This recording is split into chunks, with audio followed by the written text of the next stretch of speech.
Loué soit le précieux sang de notre Seigneur Jésus-Christ et le cœur immaculé de Marie. Chers éditeurs, chères éditrices, voici une audio que j'ai enregistrée pour vous concernant le sermon de Saint Bernard de Clairvaux sur le sujet de telle est la race de ceux qui cherchent le Seigneur. C'est une instruction qui peut être très utile pour les chrétiens qui vivent seuls, religieusement, chez eux, comme des religieux, mais qui peut aussi alarmer quelques considérations chez ceux qui sont catholiques et qui ont le désir de se perfectionner davantage dans leur vie et d'accomplir une perfection. Voilà. Je vous laisse le soin d'écouter et attentivement, avec attention, ce sermon de Saint Bernard. 37e sermon de Saint Bernard de Clairvaux, au sujet des paroles que l'on trouve en Psaume chapitre 23, verset 6. Telle est la race de ceux qui cherchent le Seigneur, de ceux qui cherchent à voir la face du Dieu de Jacob.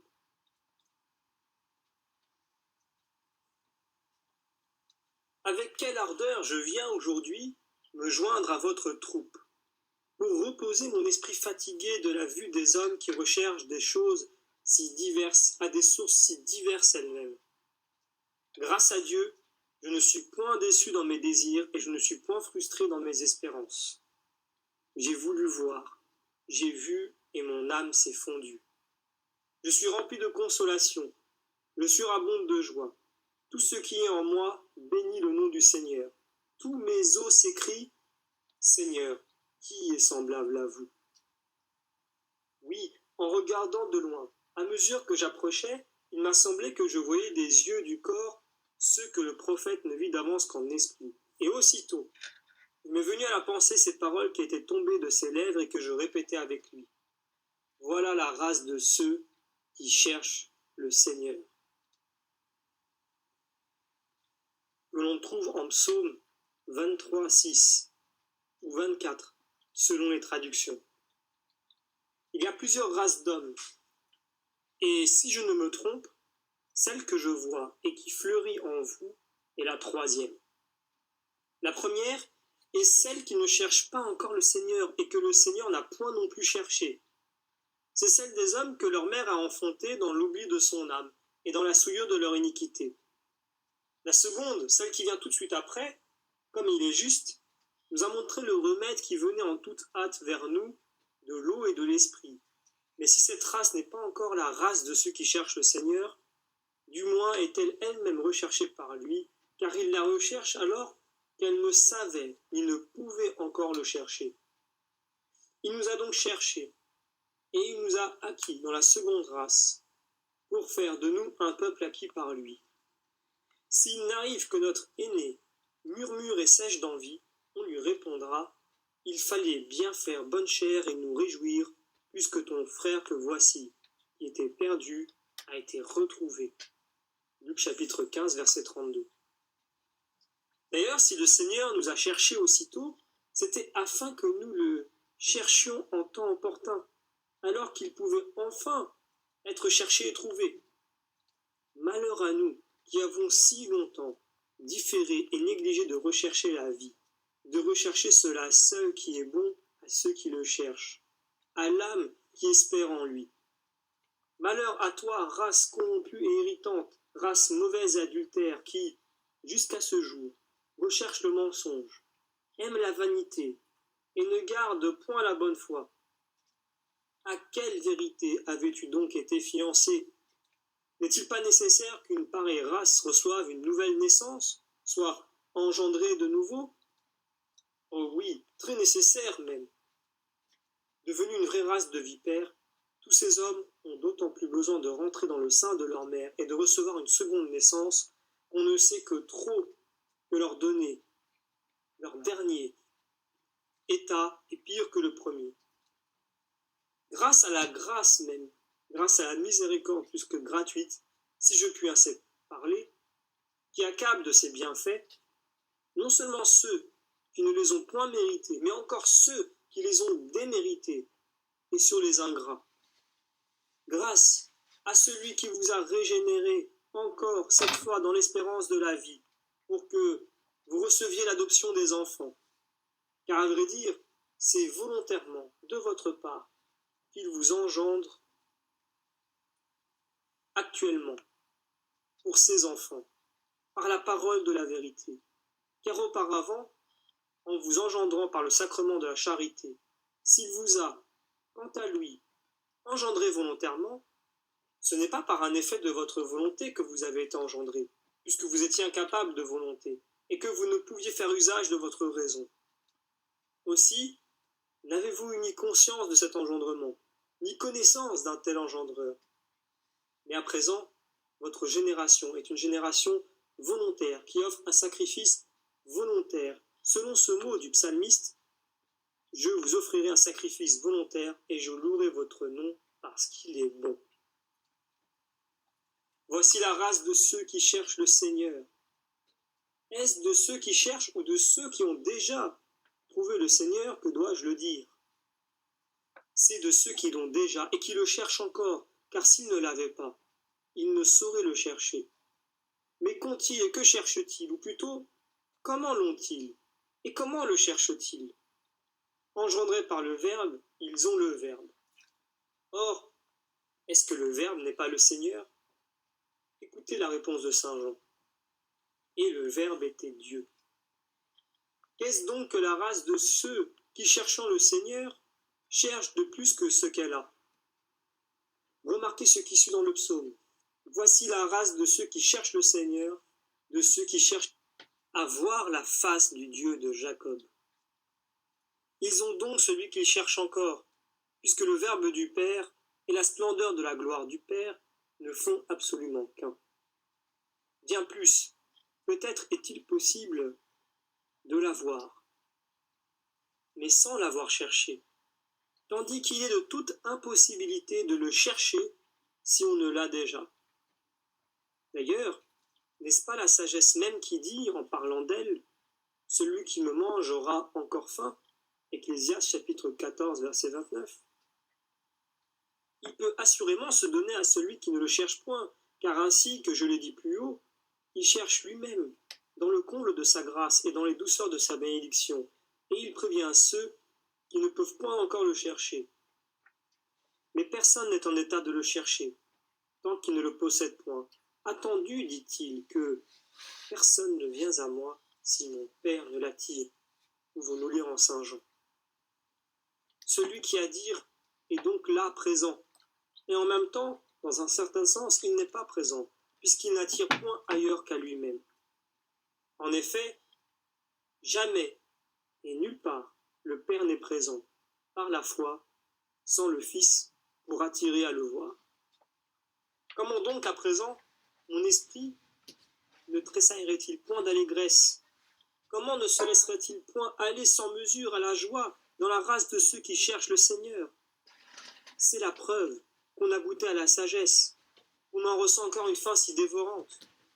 Pour moi, une preuve sûre, un argument indubitable que vous avez, celui que vous cherchez et qu'il habite en vous, c'est qu'il vous attire fortement à lui. Car ce n'est pas une course qu'il est donnée à l'homme de faire, qui donne la force pour cela, c'est la droite de celui à qui vous devez toujours crier « Attirez-nous après vous, nous courons dans l'odeur de vos parfums. » Non, ce genre de vie ne vient pas de l'homme, et je ne veux pas d'autre preuve que le Christ habite en vous que celle que vous m'en donnez en cherchant ainsi le Christ. Vous voyez en effet, mes frères, quel esprit vous avez reçu. C'est l'esprit qui vient de Dieu, afin que vous sachiez quel don vous tenez de lui. Nous avons appris qu'il y a 3 degrés, l'apostolique, le prophétique et l'angélique.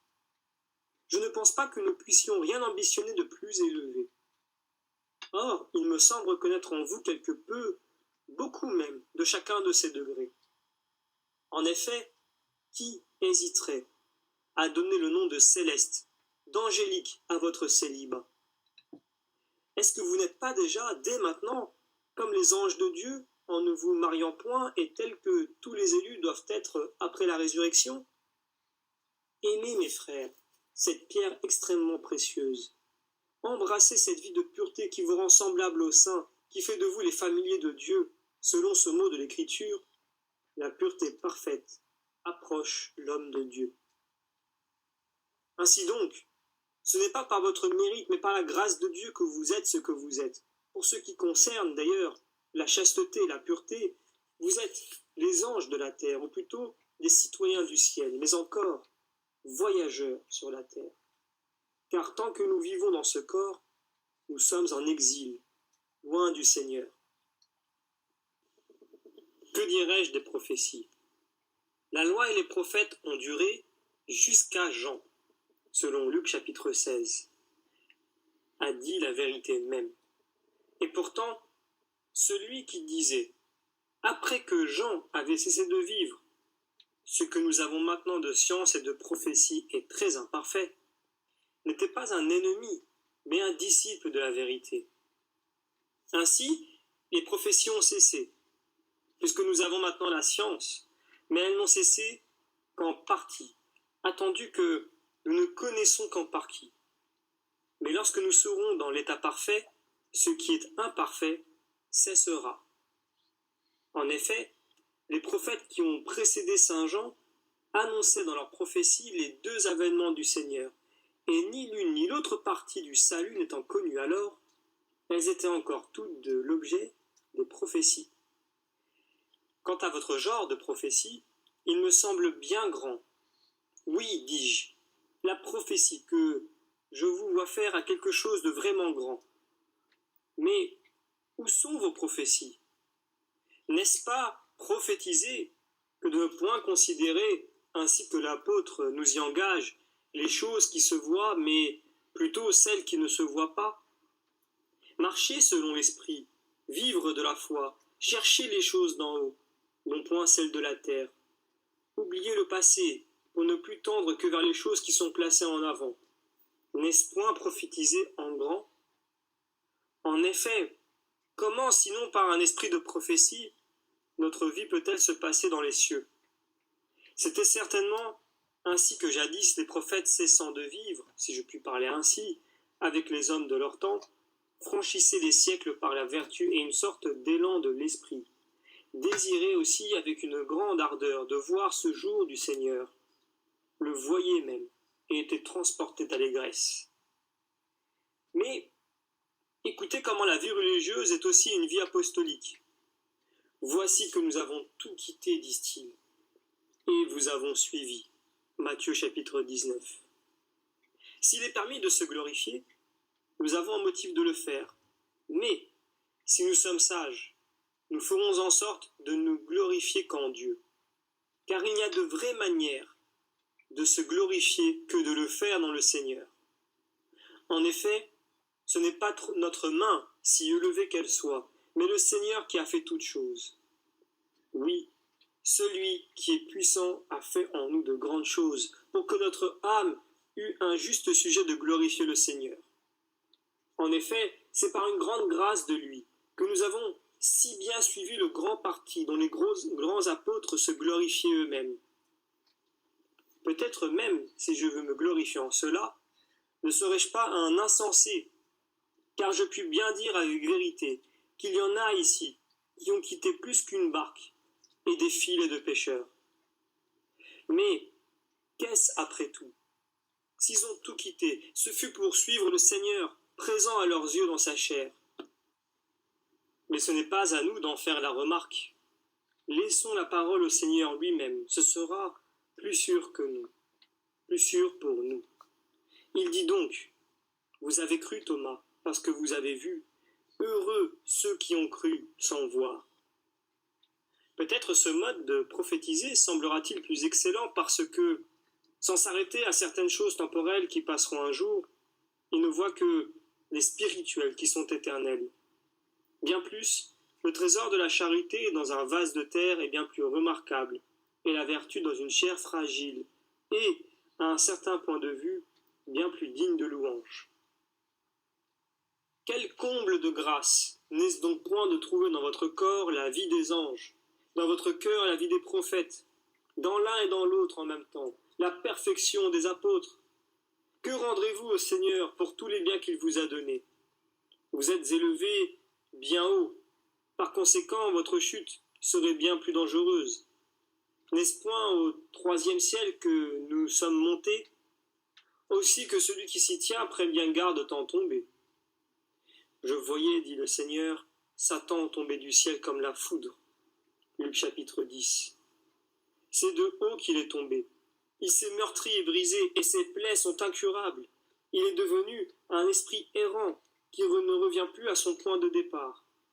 Et vous, voulez-vous aussi vous éloigner?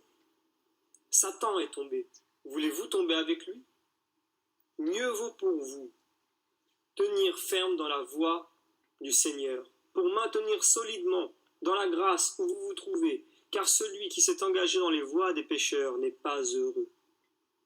Bien plus heureux au contraire, Seigneur, est celui qui trouve en vous son secours. Ceux qui en sont là marcheront de vertu en vertu, pour voir le Dieu des dieux dans Sion, pour le voir dans la bonté de vos élus. Seigneur, et vous louez avec votre héritage, car ce sont eux qui sont votre héritage. Tous sont des dieux et des fils du Très-Haut. Aussi, mes frères, puisqu'il est bien certain et bien vrai que vous êtes la race qui cherche le Seigneur, qui cherche à voir la face du Dieu de Jacob, que vous dirais-je sinon ce que le même prophète disait jadis? Que le cœur de ceux qui cherchent le Seigneur se réjouisse. Cherchez donc le Seigneur et fortifiez-vous de plus en plus dans cette recherche. Cherchez sa face sans cesse. Et ce qu'un autre prophète disait également, si vous cherchez, cherchez. Qu'est-ce que cela veut dire? Si vous cherchez, cherchez. Cherchez-le dans la simplicité de votre cœur. Ne cherchez pas autre chose autant que lui, ni autre chose que lui, ni autre chose après lui. Cherchez-le dans la simplicité de votre cœur. Il est simple par sa nature et il demande un cœur simple. D'ailleurs, c'est avec les simples qu'il converse. Un homme double est inconstant dans toutes ses voies. Celui que vous cherchez ne peut être trouvé par ceux qui ne croient que pour un temps et qui se retirent quand l'heure de la tentation arrive. Il est l'éternité même, on ne saurait donc la trouver si on ne la recherche avec persévérance. Il est dit encore, malheur aux pécheurs qui parcourent la terre par 2 routes à la fois. Ecclésiaste chapitre 2. Car on ne peut servir 2 maîtres en même temps. Luc chapitre 16. Aussi, ce tout, cette perfection, cette plénitude, n'aime-t-elle point une telle duplicité? Il est indigne d'elle de se laisser trouver par ceux qui ne la recherchent point avec un cœur pur. Après tout, si on éprouve du dégoût pour le chien qui retourne à ce qu'il a vomi, et pour le porc qui se vautre dans sa bauche de boue, et si Dieu se met aussi à rejeter de sa bouche celui qu'il trouve tiède, comme on peut lire en Apocalypse chapitre 3 verset 16, que sera-ce de l'hypocrite et du traître? Si celui qui fait l'œuvre de Dieu avec négligence est maudit, que sera-ce de celui qui le fait avec fraude? Fuyons cette duplicité, mes très chers frères, et tenons-nous en garde par tous les moyens possibles contre le levain des pharisiens. Dieu est vérité, et il veut que ceux qui le cherchent en esprit et en vérité. Si nous ne voulons point le chercher en vain, cherchons-le avec persévérance. Ne cherchons pas autre chose que lui, ni autre chose avec lui, et ne nous détournons point de lui pour nous porter vers autre chose que lui. Il est plus facile que le ciel et la terre passent que de voir ceux qui le cherchent ainsi, ne point le trouver. Ceux qui le demandent de cette manière, ne point le recevoir, et ceux qui frappent de la sorte, ne point se voir ouvrir la porte. Cherchons Dieu, en esprit et en vérité. Éloignons de nous donc toute duplicité, afin de ne pas être inconstants dans nos voies. Ainsi soit-il. Merci Saint Bernard. Gloria in altissimis Deo et in terra pax hominibus bone voluntatis.